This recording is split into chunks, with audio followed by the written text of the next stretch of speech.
Financial freedom या financial independence ये term हमने कई बार सुना है, लेकिन असल में इसका मायना क्या है? क्या सबके लिए इसका मतलब एक ही होता है या फिर अलग अलग इंसान के लिए इसकी परिभाषा अलग अलग होती है? आज पहली बार बी वेल्दी पर 5 म्यूचुअल फंड हाउसेस के दिग्गज अधिकारी आपसे शेयर करेंगे कि उनके लिए फिनेंशियल फ्रीडम का मतलब और उस तक पहुंचने का रास्ता क्या है। कौन है ये 5 दिग्गज अधिकारी?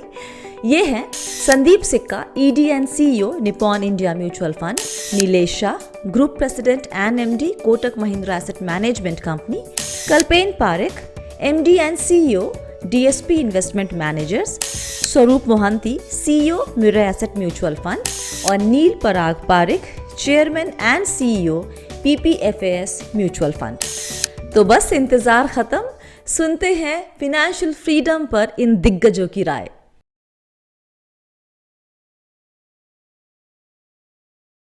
फाइनेंशियल फ्रीडम ये होनी चाहिए, आपको कभी सोचना ना पड़े कि आपको कल आप अगर आप काम नहीं कर रहे due to whatever reason, चाहे आप रिटायर्ड लाइफ जिए या due to any medical reason आप काम नहीं कर रहे, आपकी डे टू डे लाइफ में आपको फर्क नहीं पड़ना चाहिए। आपका जो खाना पीना, फैमिली मेंबर्स, उनके लिए कोई इम्पैक्ट नहीं आना चाहिए। सो ब्रॉडली फाइनेंशियल फ्रीडम एक ऐसी चीज है, हर आदमी के लिए अलग है।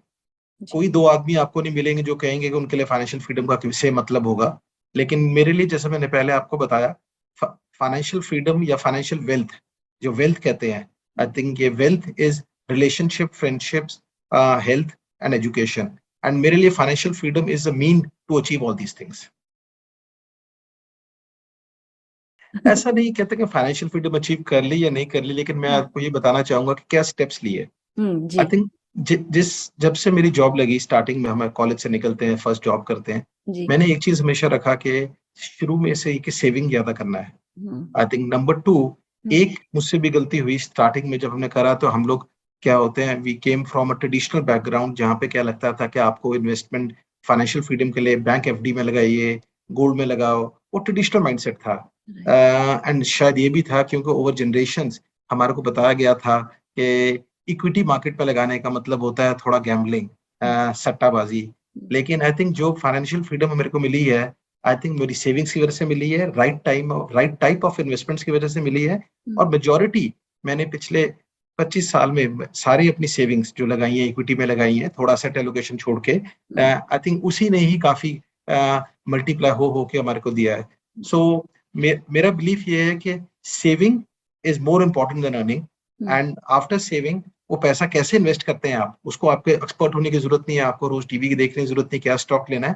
आई थिंक पेशेंस रखिए, लगाइए, और I think financial freedom will come your way. जो मुझे समझ नहीं आता मैं उसमें नहीं लगाता, तो मुझे भी क्रिप्टो समझ नहीं आता, मैं उसमें कभी नहीं लगाया। और मुझे ये लगता है कि इन्वेस्टमेंट बिजनेस में क्या होता है, जब आप स्पेशली अपनी फैमिली के लिए सेव करते हैं, चीजों को हमें बड़ा सिंपल रखना चाहिए। जो आपको समझ आए, जो आपकी फैमिली को समझ आए, उसी में लगाइए। और ये जो कभी कभी ट्रेंड हो जाता है कि ये फैशनेबल है, आजकल इसके बारे में सब बात कर रहे हैं, मुझे उससे बहुत डर लगता है।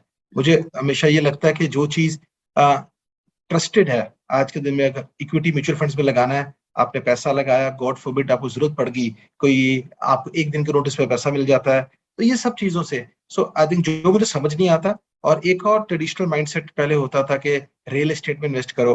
आई थिंक मुझे लगता है कि रियल एस्टेट जो आपको अपने घर के लिए चाहिए, रहने के लिए, वही एक होना चाहिए। उसके अलावा उसमें क्या है, ना तो लिक्विडिटी है, एडमिनिस्ट्रेटिव कॉस्ट है, और I think it is negative. I think आपका इरोड करता है आपकी नेटवर्थ को।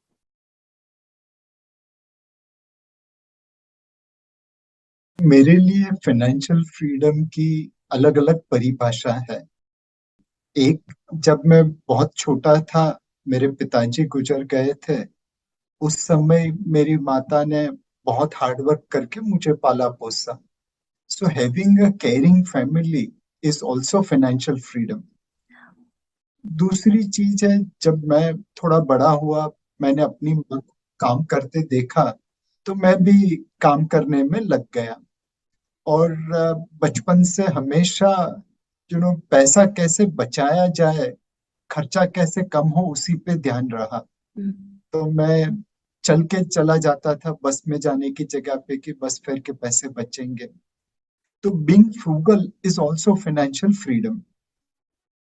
तीसरी चीज है कि इनकम माइनस एक्सपेंसेस आप सेविंग्स करें, उसकी जगह पे income minus savings equal to expenses करें, तो वो भी फाइनेंशियल फ्रीडम प्रदान करता है, प्रोवाइडेड उस सेविंग्स को सही तरीके से निवेश किया जाए।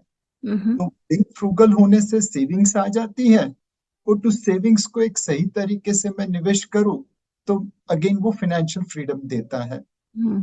और फाइनली जब कुछ बन गया तो एक और चीज समझ में आई कि लक्ष्मी हमेशा चंचल होती है।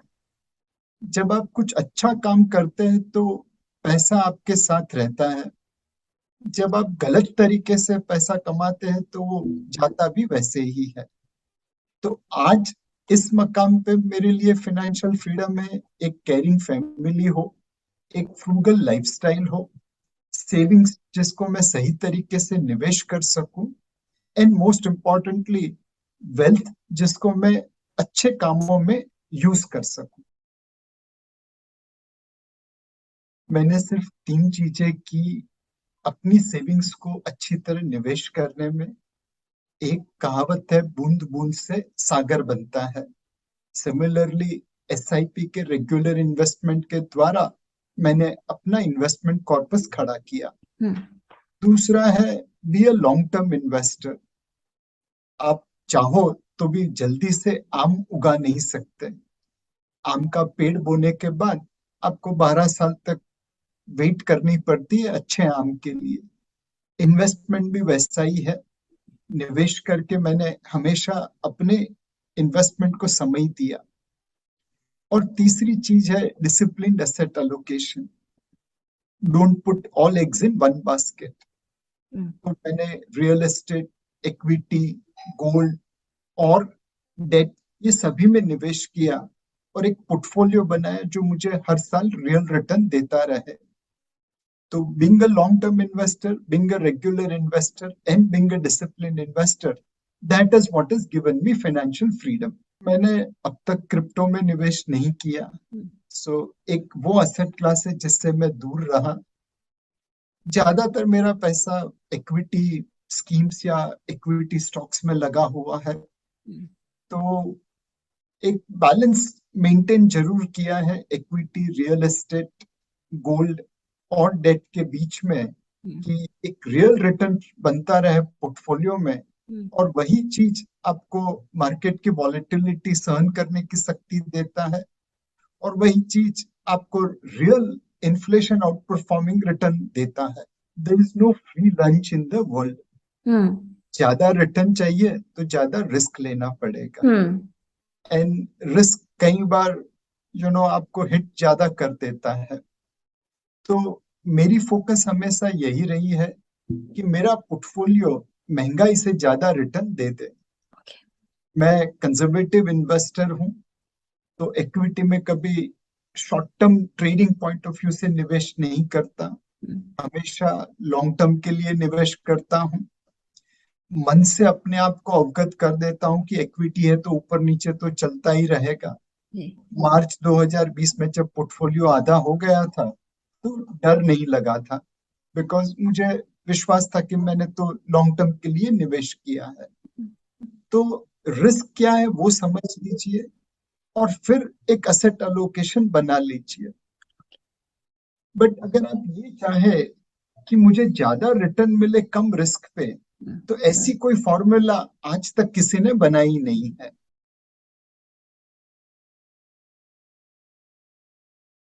मेरे लिए फाइनेंशियल फ्रीडम कॉन्फिडेंस है। मेरे लिए फाइनेंशियल फ्रीडम एक्चुअल फ्रीडम है ये डिसाइड करने के लिए मुझे क्या करना है, मुझे मेरा दिन कैसे बिताना है, मेरा साल कैसे बिताना है। डिसीजन मेकिंग एक बहुत बड़ी फ्लेक्सिबिलिटी मिलती है। फाइनेंशियल फ्रीडम मेरे लिए एक कंफर्ट है कि मैं अपने फैमिली का और अपने खुद के इंटरेस्ट का ध्यान रख सकता हूँ। तो एक शब्द में अगर बताना है तो कॉन्फिडेंस। मेरे हिसाब से मैं बहुत ही खुशनसीब हूँ, क्योंकि मैंने मेरा करियर या जब मेरी पहली कमाई हुई तो ये इन्वेस्टमेंट के इंडस्ट्री में हुई। तो हमें पहले दिन से सिखाया गया था कि 1 रुपया आज अगर तुम सही तरह से इन्वेस्ट करोगे तो ये कल का 10 या 20 रुपया हो सकता है। तो हर रुपया सही तरह से इन्वेस्ट करना बहुत जरूरी है पहले दिन से। और again I am repeating, invest करना जरूरी है, सेव करना नहीं, बिकॉज सेविंग और इन्वेस्टिंग में बहुत बड़ा फर्क है। काफी खुश नसीब हूँ कि म्यूचुअल फंड इंडस्ट्री से ही करियर शुरू हुआ। तो जो फाइनेंशियल फ्रीडम अचीव करने के जो तरीके या जरिए है वो हमें पहले दिन से सिखाए गए थे। और हमारे इंडस्ट्री में जो प्रोडक्ट्स है वो इतने बढ़िया है, अगर हम सही इन्वेस्टर बन जाए तो फाइनेंशियल फ्रीडम अचीव करना बहुत ही आसान जर्नी है। तो काफी समय पहले मेरा फाइनेंशियल फ्रीडम मेरे हिसाब से थैंकफुली अचीव हुआ है, and I am very grateful to God and this industry. पहले भी कभी बताया मैंने कि पहले 7-8 साल गलतियां बहुत हुई थी, लेकिन फिर धीरे धीरे समय के साथ अच्छे इन्वेस्टर बनने के तरीके समझ आए। और मैं ये मानता हूँ कि 15 साल से ठीक ठाक तरीके से मैंने इन्वेस्ट करना सीखा। पहले 7-8 साल को मैं अगर हटा दूँ तो मेरी स्ट्रैटेजी ये रही है कि जब पैसा आ जाए हर महीना इन्वेस्ट करो, जिसे हम SIP बोलते हैं। और जब बाजार मंदी में हो तो ज्यादा ग्रोथ एसेट में पैसा लगाओ, विच इज इक्विटीज।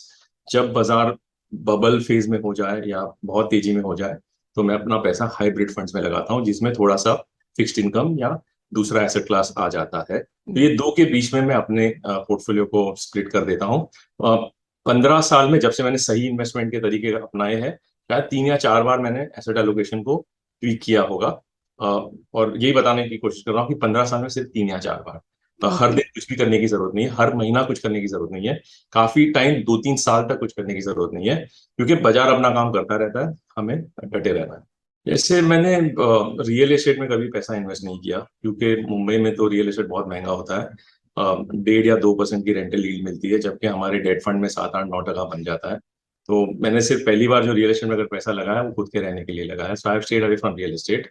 मैंने फिक्स डिपॉजिट में पैसा नहीं रखा है, क्योंकि उसका टैक्स एफिशिएंसी खराब है म्यूचुअल फंड के सामने।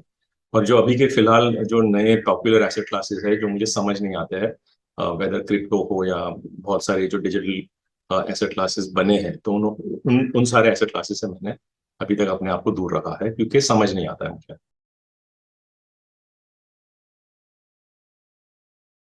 मेरे लिए फाइनेंशियल फ्रीडम उस दिन आएगा जिस दिन मैं बाकी की जिंदगी अपने इन्वेस्टमेंट इनकम से बिता सकूं, और एक बड़ा पड़ाव है अपने लाइफ में, उसकी तैयारी चल रही है। प्लान के हिसाब से अचीवमेंट अभी भी नहीं था, क्योंकि एक सैलरीड इंडिविजुअल के लिए एक सैलरीड एक इनकम रहती है जो एक रिटायरमेंट तक चलने वाली है, तो उस हिसाब से प्लान था। लेकिन प्लान में कुछ चेंजेस आए हैं, क्योंकि लाइफ में भी कुछ चेंजेस आ जाते हैं, इसलिए प्लान में थोड़ी चेंजेस आई थी, इसलिए शायद थोड़ा एक्सटेंड हुआ। क्योंकि जो मैं लाइफ लीड करना चाहता हूँ आफ्टर माय रिटायरमेंट वो ऐसे ही हो, ऐसा नहीं कि कम हो जाए। काफी लोग कम करने की कोशिश करते हैं, मैं ये मानता हूँ कि जो इतना दिन अगर मेहनत करके कुछ एक काम करते हैं तो बाकी की जिंदगी भी वही लाइन पे चले। प्लस मैं ये मानता हूँ महंगाई बढ़ेगी और रिटायरमेंट के बाद मेडिकल एक्सपेंसेस भी बढ़ जाएंगे। और भी ये भी एक सोच है कि कभी आगे जाके जबकि हम लोग थोड़े ज्यादा जीने लगे हैं तो आगे जाके किसी के हाथ पैसों के लिए ना बढ़ाएं, तो इसलिए थोड़ा पैरानॉइड हूँ। आई एग्री कि मेरा प्लान थोड़ा एग्रेसिव है। सेकंड एक चीज जो चेंज आई लाइफ में कि हमने मुंबई में रिटायर करने की सोच ली, तो वो एक थोड़ा चेंज आया ऑन द रिटायरमेंट किटी। और उसके हिसाब से हमारा एक एसेट एलोकेशन है, बहुत ही मैथमेटिकल है, ये मैं बता दूं। बहुत ही ईयरली एक बार मैं उसको रिव्यू करता हूँ, और रिव्यू के बाद जो एक्शन आते हैं वो भी बहुत इमोशनली मेंटेन करता हूँ।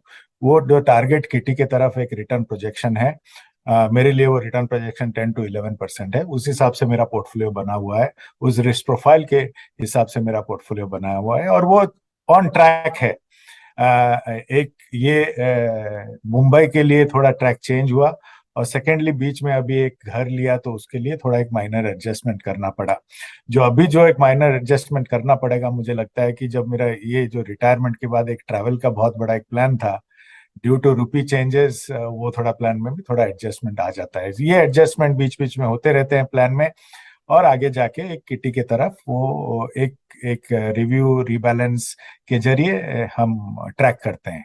मेरा asset allocation is 70-30, 70 equity 30 debt. ये भी आप माने कि जो मेरा पीएफ है वो डेट के तरफ वो डेट में कैलकुलेटेड है। तो इन्वेस्टमेंट टिपिकली कैपिटल मार्केट्स में ही है, मेरे और कोई एसेट्स नहीं है। जो मैं घर में रहता हूँ उसको मैं एसेट नहीं मानता हूँ, वो एक ही है। और बिटवीन डेट एंड इक्विटी ये डिवाइडेड है। मेरे इन्वेस्टमेंट टिपिकली म्यूचुअल फंड्स में है, एनपीएस में है, और जो पीएफ है, ये तीनों मिला के मेरे रिटायरमेंट किटी बनेंगे। और एक पूरा जो टोटल पोर्टफोलियो में 70-30 का एक ब्रेकअप रखता हूँ। देखिए, ईस्ट से हूँ तो गोल्ड तो फैमिली में रह ही जाता है, तो वो एक फिजिकल होल्डिंग है, उसमें मैं ज्यादा बात नहीं करना चाहता हूँ, उसको मैं इधर मानता नहीं हूँ। अच्छा। क्योंकि वो शायद इनहेरिटेंस हो जाएगा। मेरा एक ही बेटा है, जो बहू आएंगी उनके साथ उनके पास चले जाएगा वो। But typically debt and equity में रहता है। In equity because my return projection is 10 to 11%। According to my risk profile मैं कभी स्मॉल कैप्स में इन्वेस्ट नहीं किया हूँ, ना ही कभी करूंगा।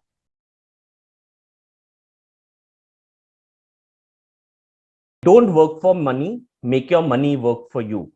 तो आप पैसों के लिए काम मत कीजिए, आपको ऐसा फ्यूचर लाना है कि पैसों आपके लिए वे काम करे। तो इसके लिए तो ये क्या करता है, जब आप पैसों के लिए भागते नहीं हो, उसके पीछे भागते नहीं हो, और जब आप सोते भी रहते हो तो आपका पैसा आपके लिए काम कर रहा है। तो इसमें मुझे लगता है कि मेरे लिए मायने रखता है, क्योंकि मुझे फिर चॉइस मिलती है, फ्रीडम मिलती है चॉइसेस बनाने के लिए। मेरे जो टाइम में अगर मुझे काम अच्छा लगता है या जिसको जो भी अच्छा लगता है तो मैं वो करूंगा। नहीं, मैं वो मुकाम तक नहीं पहुंचा हूँ, मैं ट्राई कर रहा हूँ। तो आई थिंक थोड़ा बहुत मुझे फ्रीडम मिलती है जो मैं करना चाहता हूँ, पर एब्सोल्यूट फ्रीडम नहीं मिलती है। और मैं वो मुकाम पर हूँ नहीं। आई थिंक मुझे थोड़ा टाइम लगेगा वो मुकाम पे पहुंचने के लिए। मैं और मेरी वाइफ काफी यंग है, तो हमको और मैं बड़ा इक्विटी में बड़ा बिलीवर हूँ। I am a big believer in equity investment.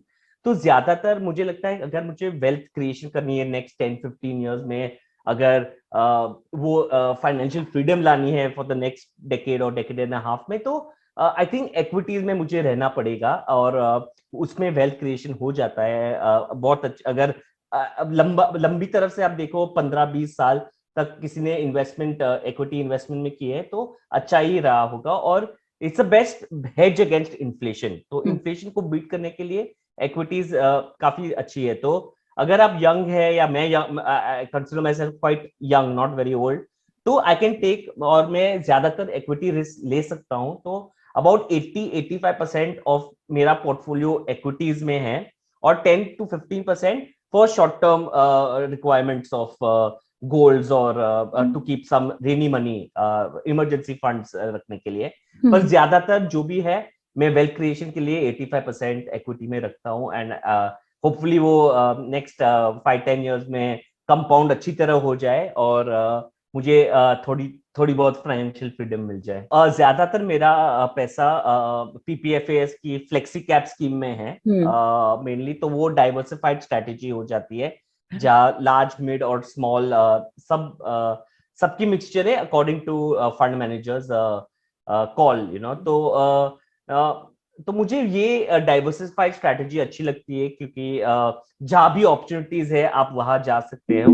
तो मेरा ज्यादातर फ्लेक्सी कैप में ही है। Almost 80-90% of equity investments are in flexi cap. मेरी स्ट्रैटेजी पहले, फर्स्ट थिंग इज, दो चीजें मेरे लिए इंपॉर्टेंट है जो नहीं करनी चाहिए या अवॉइड करनी चाहिए, बहुत कम करनी चाहिए। तो वो दो चीज है कि जितना हो सके मैं डेट फ्री रहूं। मैं डेट एक्स्ट्रा मेरे ऊपर मत लो। I don't put too much debt on myself. Obviously थोड़े में डेट रहने पर, अगर घर का खर्चा है, घर लेना है, तो शायद थोड़ा बहुत लोन ले सकते हैं, पर फिजूल के लिए लोन नहीं मैं लेता हूँ।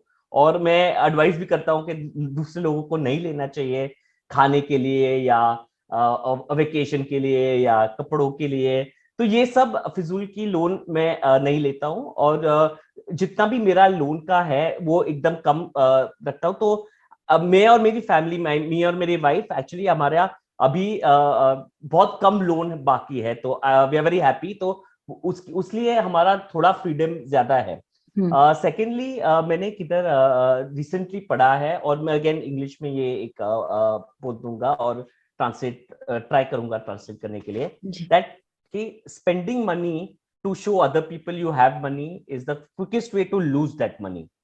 तो हम आज इंटरनेट एज में रह रहे हैं, सोशल मीडिया के एज में रह रहे हैं कि इंस्टाग्राम पे जाओ या जो भी जिधर भी फेसबुक पे जाओ तो सब खुश रहते हैं। मतलब हमको लगता है सब बहुत खुश है, सबके पास बहुत बहुत अच्छी लाइफ है। ये तो इधर वेकेशन गए, उधर वेकेशन गए, ये कपड़े पहने, ये ब्रांड पहने हैं, और इस वजह से हमको अट्रैक्शन होता है कि हम भी ये करें, और इसलिए हम ज्यादा पैसा खर्चते हैं। या अभी तो ये बाय नाउ पे लेटर स्कीम आए, BNPL की सब आ गए के, और मैं मेरी फ्रेंड सर्कल या मेरे सोशल सर्कल में भी देखता हूँ कि लोग है ना पैसा खर्च करते हैं दूसरों को दिखाने के लिए। मैं नहीं कहता हूँ कि पैसा खर्च मत करना, पैसा खर्च डेफिनेटली करो, इट्स वेरी इंपॉर्टेंट कि आप पर वो खर्च करो जो आपको खुशी आए, किसी और के लिए खुशी नहीं है। तो मैं ये दो चीज एक्चुअली क्वाइट अवॉइड करता हूँ। जो नए नए चीज आते हैं, राइट, हमें न्यू एज IPOs आते हैं या क्रिप्टो करेंसी, या जिसमें ये नयापन है, नयापन एक्साइटमेंट है। अगर जैसे हम सोशल मीडिया के बारे में बात करें तो ये सब ऐसा ही है, कोई पोस्ट करेगा कि मैंने क्रिप्टो में इतना पैसा बनाया। तो जब ये सब होता है तो मैं वो जो नई चीज है उससे थोड़ा दूर रहता हूँ।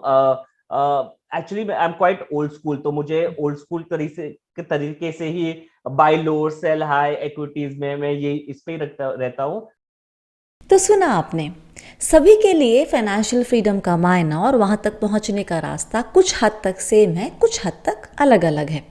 अब आपकी बारी, आप बताइए कि आपके लिए फाइनेंशियल इंडिपेंडेंस का मतलब क्या है। आप इस इंडिपेंडेंस से कितनी दूर हैं, कितना पास है, क्या रास्ता आपने अपनाया हुआ है, ये सब हमें कमेंट करके नीचे बताइए। देखिए, मेरे लिए फाइनेंशियल फ्रीडम सिर्फ पैसे जोड़ना नहीं है, ये एक इमोशनल, मेंटल, एजुकेशनल प्रोसेस है जिसे गुजर कर ही हम वहाँ तक पहुँच पाएंगे, वहाँ तक यानी फाइनेंशियल इंडिपेंडेंस तक। फ़िलहाल के लिए इतना ही। अगर आपको वीडियो अच्छा लगा है तो आप लाइक करें और सब्सक्राइब करें चैनल को, और याद रखिए आप हैं मेरे यानी स्वाति के साथ, और हम सब हैं बहुत ही सावधानी और समझदारी के साथ अमीर बनने के सफ़र पर। आप सभी को बहुत सारा प्यार और दुलार। अपना वक्त देने के लिए शुक्रिया। Stay blessed, healthy and be wealthy.